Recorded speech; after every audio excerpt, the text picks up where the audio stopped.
Assalamualaikum warahmatullahi wabarakatuh. Alhamdulillahirabbil alamin. Wabihi nasta'in wa ala umuri dunya waddin. Wassalatu wassalamu ala asrofil anbiya'i wal mursalin. Sayyidina wa maulana Muhammadin wa ala alihi wa sahbihi ajma'in amma ba'd. Hadirin yang dirahmati oleh Allah, pada kesempatan kali ini kita akan membahas pentingnya menjaga kedisiplinan dan juga ketekunan kita dalam menjalankan ibadah. Hadirin yang dirahmati oleh Allah, bahwasannya kedisiplinan dan juga ketekunan kita dalam beribadah merupakan dua hal yang tidak dapat kita pisahkan. Bahwasannya menjaga kedisiplinan dan juga ketekunan dalam beribadah merupakan kewajiban bagi kita semua. Kewajiban bagi kita untuk menjalankan perintah Allah di dalam kehidupan sehari-hari. Di sini kita akan membahas bagaimana kita bisa menjaga kedisiplinan dan juga pentingnya kita meningkatkan ibadah kepada Allah. Yang pertama adalah kita harus mengerti tujuan dari ibadah. Ibadah bukan hanya tentang spiritual saja, melainkan ibadah merupakan perintah dan juga ibadah merupakan hal yang menjadi dasar dalam kita hidup di masyarakat. Kalau kita tidak mengerti tentang pondasi-pondasi tujuan kita beribadah, kita hidup di masyarakat akan mengalir begitu saja. Kita tidak akan bisa membedakan mana yang benar, mana yang salah, mana yang halal, ataupun mana yang haram. Perlu kita ketahui bersama bahwasannya dengan kita sudah mengetahui tujuan bahwasannya ibadah adalah sebagian dari perintah Allah, yang dimana kita sebagai umat muslim, mari bersama-sama di bulan suci Ramadan kita tingkatkan ibadah kita. Ibadah ada dua hal, ibadah hablum minallah dan juga ibadah hablum minannas. Ibadah hablum minallah merupakan ibadah yang dimana secara tidak langsung kita menjalankan seperti puasa, kita menjalankan seperti sholat 5 waktu, kita menjalankan seperti sholat yang lainnya. Selain itu, juga terdapat amalan-amalan lainnya seperti membaca Al-Quran, melakukan zikir, serta bersedekah. Ibadah hablum minannas seperti salah satunya adalah dengan bersedekah atau saling tolong-menolong, membantu tetangga, membantu keluarga, membantu teman yang mengalami kesusahan. Ibadah merupakan bentuk serangkaian kita menuju ke surganya oleh Allah, yang dimana menggabungkan antara hablum minallah dan juga hablum minannas. Selanjutnya adalah langkah-langkah kita untuk membentuk kebiasaan-kebiasaan agar ibadah kita merasa konsisten. Yang pertama adalah mari kita sama-sama belajar untuk bagaimana meluangkan waktu untuk beribadah. Misalnya, dalam satu hari kita memiliki kegiatan yang begitu padat, mari kita sejenak untuk meluangkan waktu membaca Al-Quran. Mungkin kalau hadirin semua sedang tidak repot atau sedang free bahasa gaulnya, mari kita gunakan waktu senggang kita untuk sejenak membaca Al-Quran. Selain itu, ibadah kita juga bisa melakukan hal-hal kecil yang sekiranya mampu bermanfaat untuk masyarakat. Salah satunya, bagi warga Nahdliyin sendiri, mari kita bersama-sama menyelenggarakan kegiatan-kegiatan Islamik yang dimana kegiatan itu mampu bermanfaat untuk masyarakat sekitar.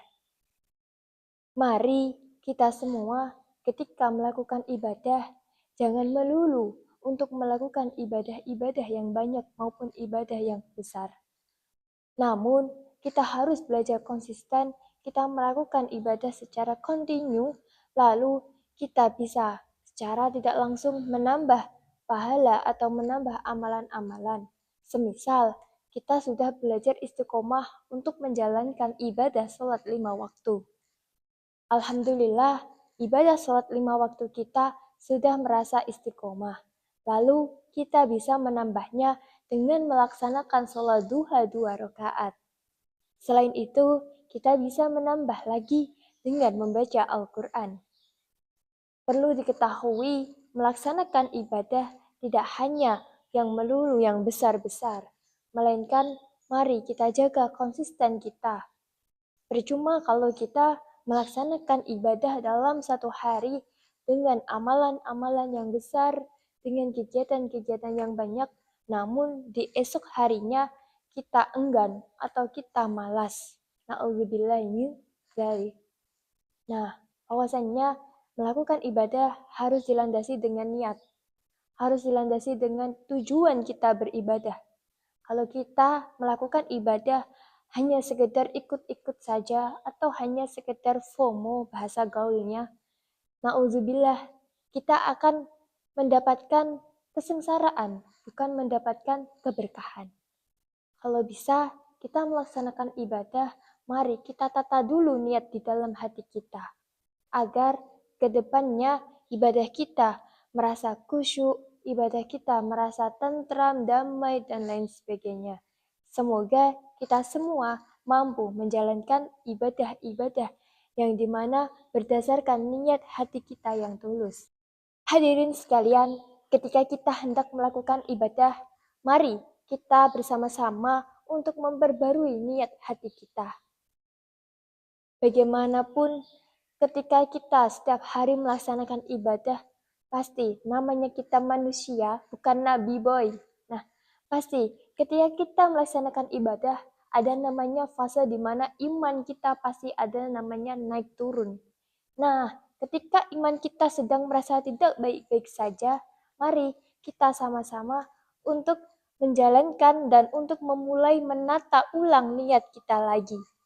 Dan jangan sampai hadirin sekalian, ketika kita beribadah hanya mengharapkan imbalan ataupun pujian semata oleh manusia di sekitar kita.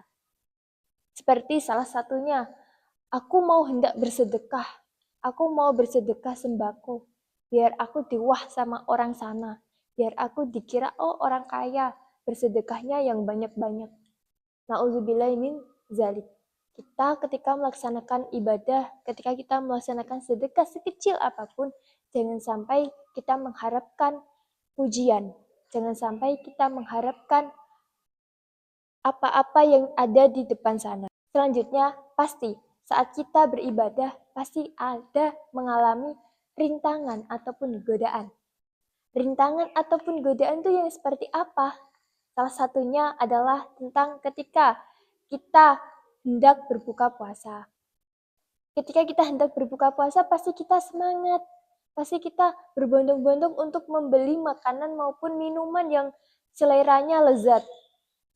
Namun setelah itu kita khilaf, kita lupa, kita makan dan minum secara banyak.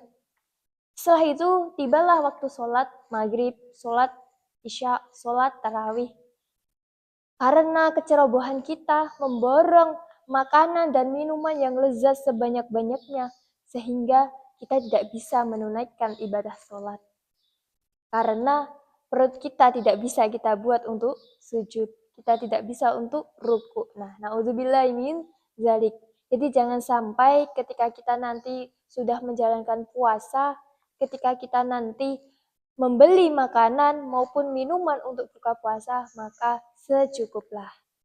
Tidak boleh membeli makanan maupun minuman yang terlalu berlebihan, karena itu pun nanti juga akan membawa kemudaratan. Sehingga kita tidak bisa melaksanakan ibadah-ibadah yang lainnya. Selanjutnya, ketika kita mengalami fase di mana iman kita turun, mari kita beranjak untuk keluar dari zona. Bagaimanapun, tentunya sebagai kita, warga muslim Nahdliyin, mari kita beranjak untuk mencari lingkungan-lingkungan yang mampu membawa kita mendekatkan diri kepada iman. Lingkungan-lingkungan yang suportif. Misalnya ketika iman kita lagi turun, tiba-tiba kita ingin bahasanya mokel. Nah, na'udzubillah. Kita bagaimana mendekatkan diri ke majelis ilmu, kita mendekatkan diri ke langgar, kita mendekatkan diri ke masjid-masjid untuk melaksanakan tadarus, untuk melaksanakan ibadah yang mendekatkan diri kepada Allah. Jangan ketika kita mempunyai lingkungan-lingkungan yang dimana itu lingkungan yang kurang mendukung kita dalam meningkatkan iman, maka kita harus menjauhi lingkungan-lingkungan yang sekiranya tidak membawa kemanfaatan untuk diri kita sendiri. Selanjutnya adalah kita juga harus melakukan refleksi atau melakukan evaluasi. Bahwasanya semisal satu hari ini kita sudah melaksanakan ibadah atau satu hari ini kita telah melaksanakan puasa Ramadan, maka kita harus melakukan refleksi diri atau evaluasi. Biasanya evaluasi ini bisa kita lakukan di malam hari ketika kita hendak tidur, ketika kita mau melakukan ibadah lagi di besok harinya. Mari kita sejenak setiap hari meluangkan waktu untuk melakukan refleksi atau evaluasi. Supaya apa? Supaya setiap hari kita terdapat perbaruan, kita terdapat perubahan yang ada dalam diri kita.